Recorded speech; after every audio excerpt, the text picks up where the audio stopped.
Have you ever wondered that when you go to a salsa party or salsa socials, you'll see many dancers on the floor, some pretty mechanical, some with very big footwork or step size, some with total disconnection of their hands and their feet,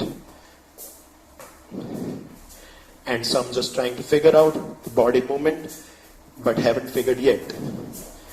And then you see out of 100 of dancers over there of all levels, there are a handful of those people who catch your attention, who are graceful, who are smooth, who are giving amazingly beautiful dances one after the other, which inspire you to learn the dance style that you are looking at.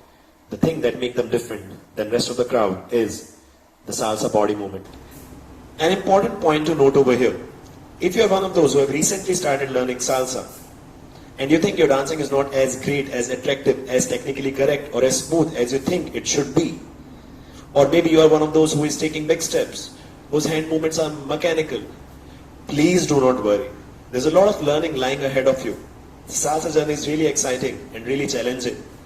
But if you have the right attitude, if you do the right classes, if you work hard, if you practice a lot, if you invest a lot of time in yourself, working on yourself, attending socials, attending festivals, and doing all the right things, have goals, weekly, monthly, maybe yearly, whatever you think will help you, then you will soon become an amazing version of salsa dancer that you want yourself to be. So stay motivated and all the best for this exciting and thrilling salsa journey. But if you think you are one of those who have been there for a while, who have been dancing salsa for quite some time, who have attended a lot of workshop, festival classes, a lot of learning has been done, a lot of partner techniques, shines, footwork, a lot of social dancing, maybe attended a lot of festivals too, but you still think that your dancing is not as technically correct, smooth or attractive as you want it to be, then perhaps body movement is something that you're lacking in your skill set.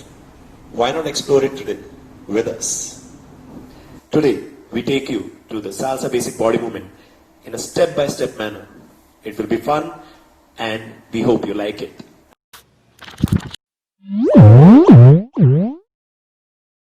Yes, we know it's 2020 and still writing and demonstrating, taking notes, writing on all the important things, we believe is one of the best methods to train yourself and to improve yourself. Today's lecture is broken down into 7 important points. Let's start with the most important of all, the basic salsa body posture. A good body posture is one thing that will make you do everything with grace, everything with ease, and everything with proper technique and style. So let's start with the basic things about a good posture. I'll give you a side angle, and the first thing to do is bend a little forward. Your intention should always be in the front. Second, soft knees, a little bend in the knees, keep them soft. Push your hip back, tummy in, chest up, shoulder roll back and relax, chin parallel to the floor and look in the front. Yes, you do look awkward when you stand like this, but when you will be dancing, you will be looking amazingly good. 1, 2, 3, 5, 6 and 7. 1, 2, 3, 5, 6 and 7. 1, 2, 3, 5, 6 and 7. 1, 2, 3, 5, 6 and 7. 1, 2, 3, 5, 6 and 7. Once you have gained complete understanding of your salsa basic body posture and you have practiced it as much as you can, the next important thing to understand is the relation between two important components of salsa basic body movement. The first one being stepping and the second one being shifting. We have two simple rules to understand the relationship. The first one being, whenever you step, you do not shift, and whenever you shift, you do not step. And the second one, this I will explain you with the help of this smiling pendulum. Yes, a pendulum is a perfect example according to me to make you understand the relationship between shifting and stepping. Let me stop it. This is point A, when the speed is 0. The pendulum begins its swing, it goes from one side to the other, again reaches a 0 point, 0 speed point, let's call it B. Changes the direction of its swing and reaches back to point A. Changes the direction of the swing and reaches back to point B. Two things to observe over here. Point A and B are 2 points. They are just 2 points. Whereas the swing in between them is a continuous thing. Next thing to understand about it is, when we take this to salsa, in our head we think of swing as body shifting, and we think of the ending point as stepping counts. So we step and we start the body shifting. The body shifting reaches its maximum and we step again. The body shifting changes direction, reaches its maximum and we step again. The body shifting changes direction, and this continues just like a pendulum. Let me take you to the graphical representation of what I just spoke. The point A and B are analogous to stepping points or stepping counts, and in between, though the shifting is going on continuously, we will pick up the midpoint of the shifting and will count it as shifting counts. So we call it 1 and 2 and 3, 4, 5 and 6 and 7, 8. So this is the salsa count that we will be using to understand this whole lecture. Let's go to our next section, which is various shiftings in salsa and the relation between these with respect to timing and direction. We'll be covering 3 today. The first one being the shoulder, the second one being the chest or the rib cage, and the third one being the hips. Yeah? Let's start with the shoulder. Now, shoulders go forward, back, forward, and they're alternate. So when my left goes forward, my right is back. When my right goes forward, my left is back. So forward and back. There is shoulder rolling movement also, but we'll be covering this in the next video. As of now, just think of them going forward and back. Let me give you a side view. Forward, back, forward, back. The second one being the chest. My chest goes from diagonal left to diagonal right, diagonal left to diagonal right. Now, this is same as the pendulum, going from one direction to the other direction. So this is continuous motion, and this being the midpoint of that continuous motion. Midpoint goes to the other direction. Midpoint comes back to this direction. Let's first make the relation between the shoulder and the chest.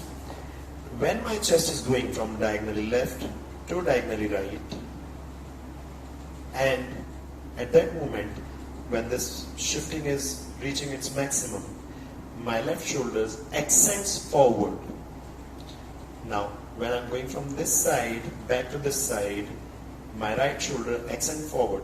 So my shoulders mark the accents of my ribcage movement or my chest movement. So, accent, accent, accent.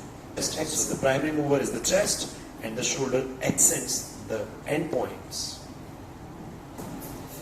The third movement is of the hip. This alternate bending and straightening of knees create the movement in the hip, which is also responsible for the weight shift. Now understand that my weight is right now on my right feet.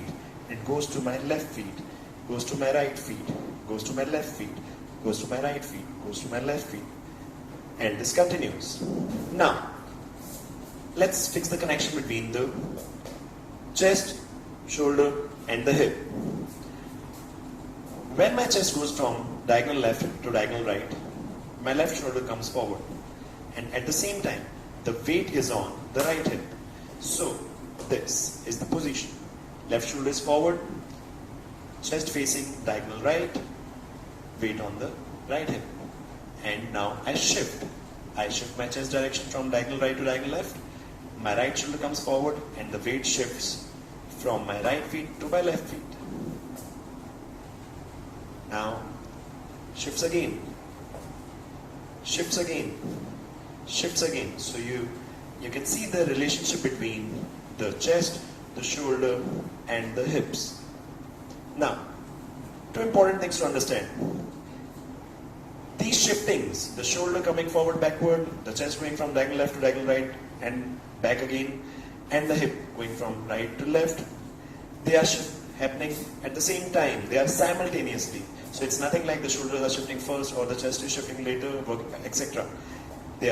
All the shifts are happening at the same time.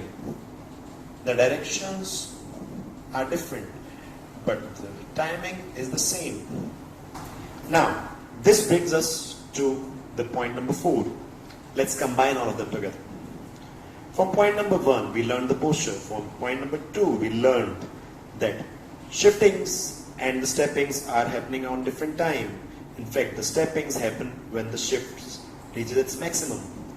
Point number 3 taught us that all the shiftings are happening at the same time. In different directions though, but they are happening at the same time. So let's join all of these together. Let's start with the shift first. So we shift when the shift reaches its maximum from here and from the shoulder, chest and the head together, its maximum, we step.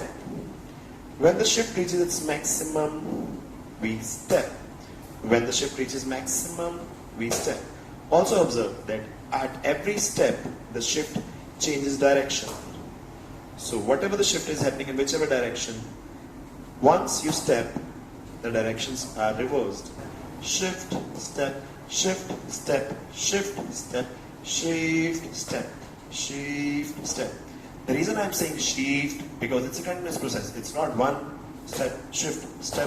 No, it's continuous. Let's take this shifting and stepping to our basic forward and backward basic. Shift, step, shift, step, shift, step, shift, step, shift, step, shift, step. Now, all the N represents the midpoints of the shifting range.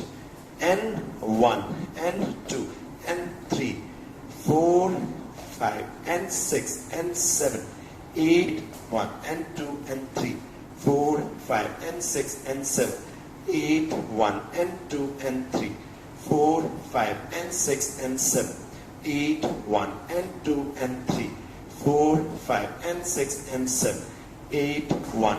Let's give you a faster count picture. 1, N2, N3, 4, 5, N6, N7, 8, 1, N2, N3, 4, 5, N6, N7, 8, 1, N2, N3, 4, 5, N6, N7, 8, 1. This brings us to the next point, which is the most important points you should keep in mind while practicing, while dancing, while doing whatever in salsa.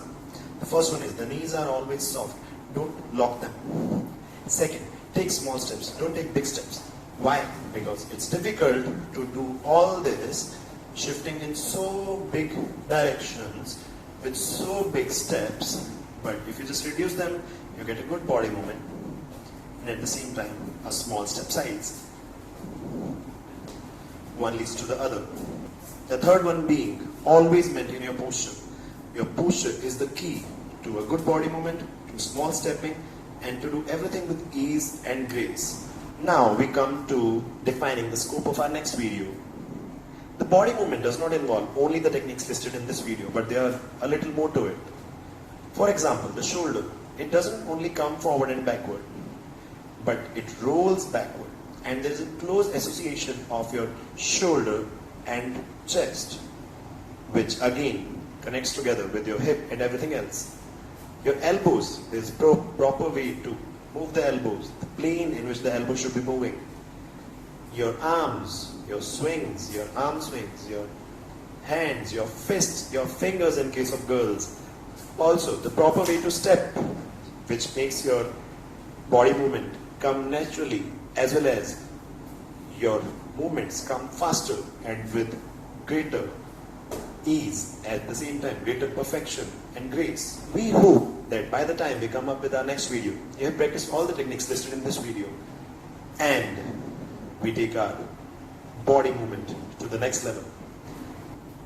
I would like to finish this video with 2 golden rules that you should keep in mind. First one being, whatever you seek is seeking you. Practice, practice, practice. The second one being, pursue a skill till you push it into the realms of magic. So this brings us to the end of this video. I hope you liked it and I hope it was beneficial and helpful to you and we did make a difference. If you think that what we did was great, please pass on this video to other people.